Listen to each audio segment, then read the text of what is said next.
you think the greatest breakthroughs in galactic history come from perfect equations, centuries of theory, and committees of genius minds working in harmony, you've never met a human engineer with a hammer.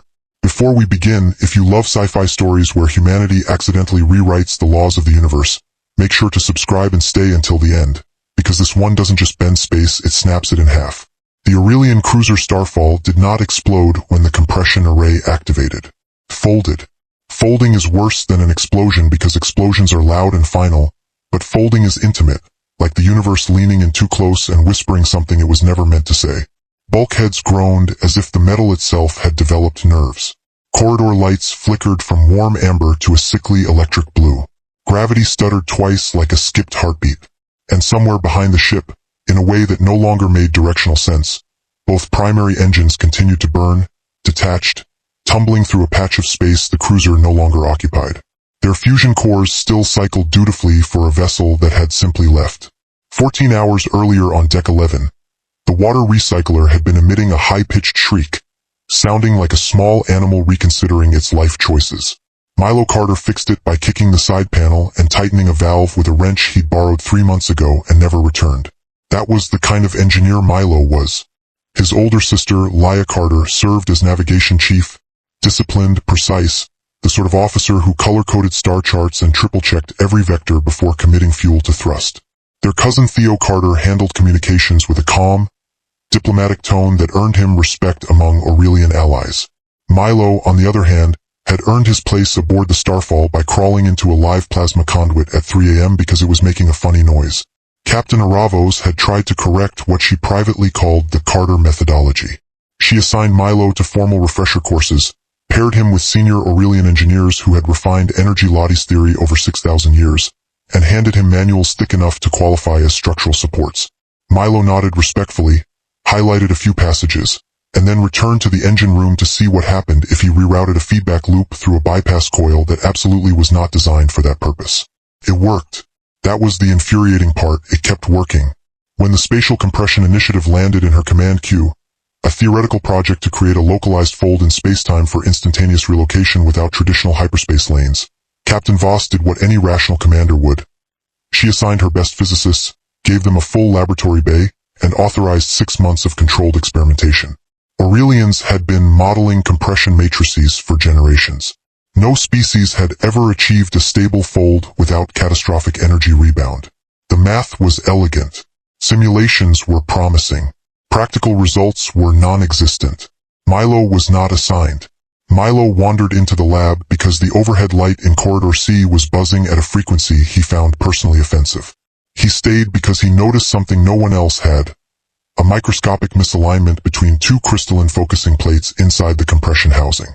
The physics team had built 12 models to account for energy bleed across that seam. Milo stared for 9 seconds.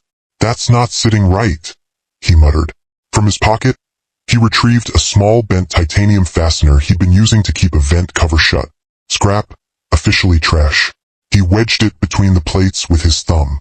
"Shim it," he said softly, as if the machine were listening. He pressed the activation sequence. Nothing happened. He frowned, reached for the nearest tool. Not a calibrated resonance driver, not a precision field modulator, but a hammer, and struck the housing once, sharply, just below the crystalline array. "Come on," he muttered, pressing the activation pad again. The universe obliged. The first sign something had gone catastrophically right was the lighting. Amber turned to blue. Emergency panels flickered without triggering alarms. Every display on the bridge refreshed simultaneously. Milo Carter stared at her navigation console as the star map reordered itself. "That's not possible," she whispered. Theo went completely silent. Captain Voss watched familiar constellations vanish and new ones appear. Her stomach dropped as if gravity itself had redefined itself. They were in the Helios expanse, 1,600 light-years from their previous position, a distance requiring decades of conventional travel, accomplished in less than 5 seconds of subjective time. Behind them, in a location mathematically disconnected from their current reality, their engines continued to burn, still executing thrust commands for a ship that no longer existed there. Milo stood in the lab, hammer in hand, staring at the compression gate as if it had personally betrayed him by succeeding. "Ha!" he said eloquently. Captain Voss arrived 7 minutes later, walking with deliberate calm that frightened the crew more than panic would. Dr. Saran Kale, lead Aurelian physicist, was scanning the gate with trembling appendages, bioluminescent skin pulsing erratically. It activated? Saran breathed, voice layered with disbelief and something dangerously close to existential crisis. Can you replicate it? Voss asked. Saran examined the data logs. Empty. Internal sensors had overloaded, recording nothing but static. The greatest theoretical leap in known history left no usable trace, as if the universe had blinked and refused to remember why. Saran looked at the bent titanium fastener, then at Milo, who had sat on a crate and opened a protein bar. He introduced an unmodeled variable, Saran said weakly, and struck the housing with a blunt instrument. Voss turned to Milo. Walk me through your process. Milo shrugged. There was a gap. I filled it. Pressed the button. Didn't work. Hit it. Pressed again. The Starfall drifted in the Helios expanse. Engines gone, propulsion offline, life support flickering, but stable, held together by redundancy and stubborn human maintenance practices. A proof of concept for instantaneous galactic travel sat bolted to the lab floor, stabilized by a scrap of titanium that looked like it belonged in a junk drawer. Aurelian dignitaries transmitted inquiries demanding explanation. Rival species pinged diplomatic channels. Long-range sensors confirmed their engines were still detectable in the region they had vacated, glowing relics marking where physics had lost track of them. Repair teams scrambled to construct auxiliary drives, while Laia recalculated star positions to confirm reality. Theo fielded increasingly frantic communications from neighboring sectors, asking how the Starfall had arrived without using registered lanes. Through it all, Milo wandered the corridors with the same expression he wore when fixing the water recycler. Half curious, half sheepish, as if he'd accidentally rearranged someone else's furniture.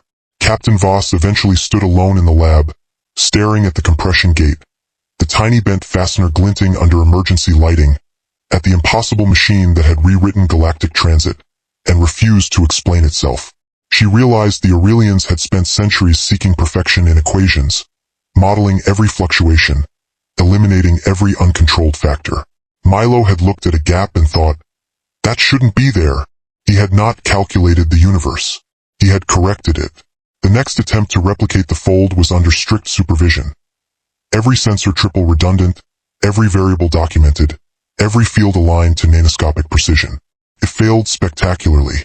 The gate hummed, vibrated, and shut down without incident. Saran incorporated the titanium fastener as a fixed parameter, simulated impact forces from the hammer strike. Nothing.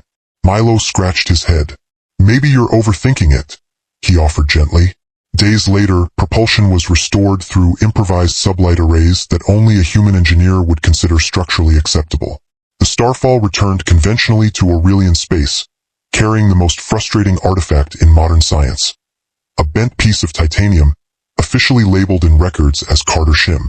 The Galactic Research Council convened emergency sessions. Debates erupted over whether the event was a fluke, a breakthrough, or divine intervention. Milo was repeatedly summoned to recount his methodology, which never expanded beyond its original 11 words. Yet something had shifted. Aurelians, masters of precision, began to reconsider imperfection.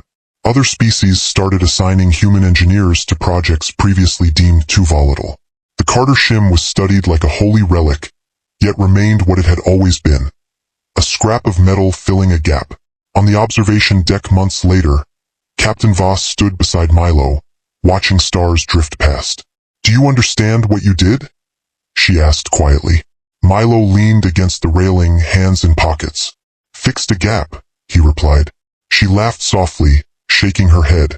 Somewhere out there in abandoned coordinates, 2 engines still burned in silent testament to the day the universe blinked and lost track of a ship. And in a lab aboard the Starfall, a small bent fastener caught the light.